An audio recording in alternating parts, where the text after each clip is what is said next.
What's going on, y'all? It's your boy H Dog, and I'm back here with another video. And Yukes has split with 2K and won't make any more future WWE 2K games.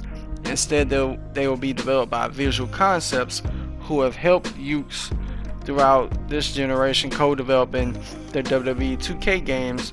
While they're mainly known for the NBA 2K series, are now working on both NBA 2K and the WWE 2K series, which from the outside looking in, that's kind of spooky if you have to have one developer work on two different series and release them both in the same year. Now Visual Concepts has 6 studios: Nevada, Los Angeles, and Orange County. And the other studios are Shanghai, Budapest, and Seoul. There's about a total of 350 people or so that works there. So per studio, that could be about almost 58 and a half people that works there. So to me, it makes sense how they would do it.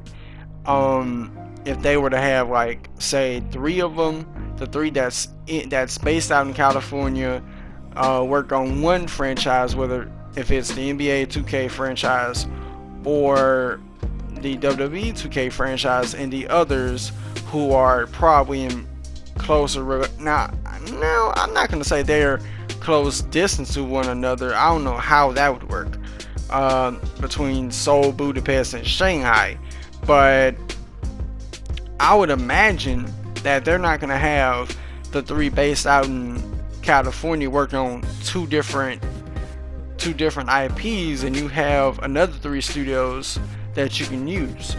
Now granted, they can't all collaborate and work on the games, but if they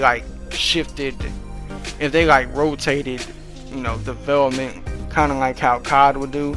But if it's 58 people per team, I don't know if that's enough to make one 2K game. I'm really not sure what would be the proper numbers to make a proper team for each 2K game. Honestly, I had to crunch these numbers because I was thinking, how can one developer do all this? Because it would kind of look like they would have to crunch their way to pump out games, and that's not good in this industry. Yet I don't know who's going to be making what, but honestly, I would say you would want to use one of those other studios.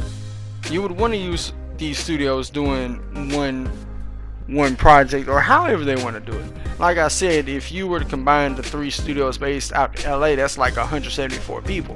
But I digress. I'm not sure what's a proper team size to pump out a 2K game, like whether if it's a wrestling game or NBA game. But like I said, I digress. I'm interested to see what their take will be on WWE 2K20. Nonetheless, from what I know about it, it's going to be a career mode where you get to play as a male or female, and I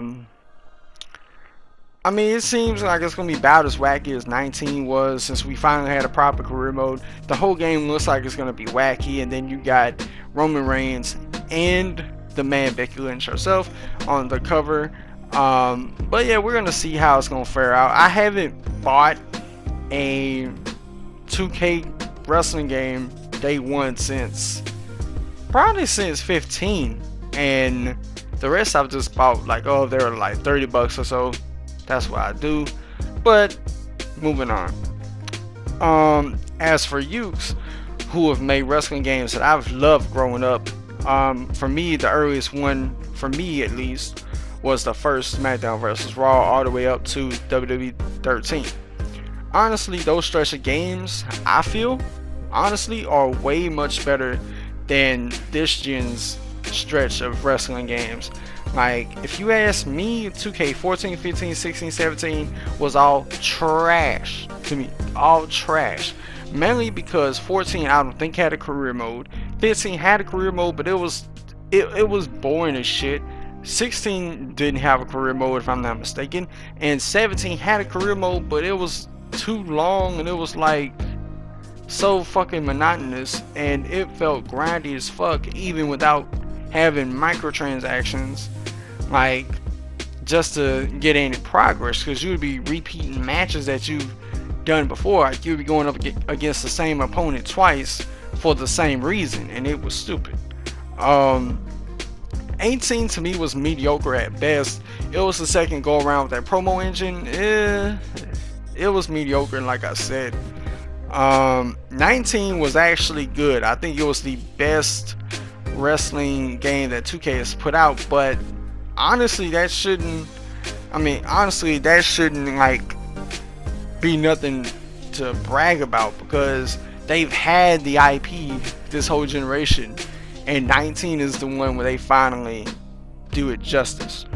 Now I'm not sure if it was 2K not giving Yukes the proper time or resources to make the game that they want to make. Now I know that we've known that they've stated that they was working on a rival wrestling game. Not sure if it's still in the works or not. But like I said, I'm not sure who to blame in that instance. If it was on the side of 2K or Yukes, I don't know if Yukes are falling off. We'll see with this new wrestling IP that they're working on, if they've fallen off or not.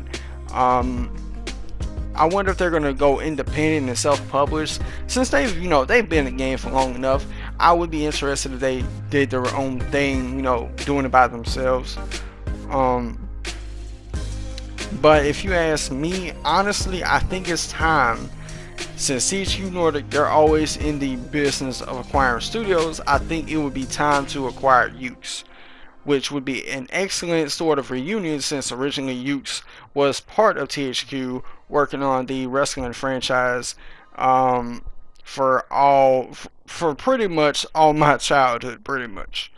And now that they're back at THQ Nordic, and if they are still working on that wrestling game, hopefully Nordic could help them out, give them the proper resources, the budget that they would need to make a really good wrestling game that could hopefully give the 2K franchise a run for its money. And with that being said, what do you guys think about 2K and Yukes splitting up? Let me know in the comments below. And if you enjoyed this video, hit the like button, subscribe, and tap the notification bell to stay updated on gaming news like this. Until next time, I'm out. Peace.